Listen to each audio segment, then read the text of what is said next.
to learn about the landforms. And this is an example of landforms. What do you call this? Landforms. Landforms. What kind of landforms is this? A volcano. Okay. Now, what's the description of volcano? Volcano is a kind of landforms or mountain that has a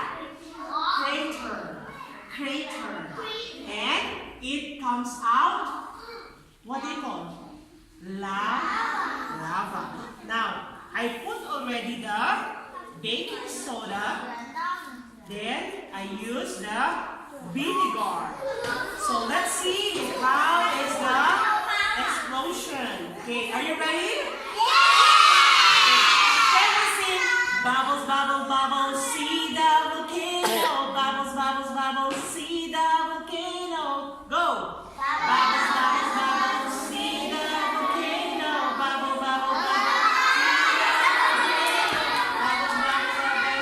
see the volcano. Okay. Oh, take your seat on here. Take your seat because all of you.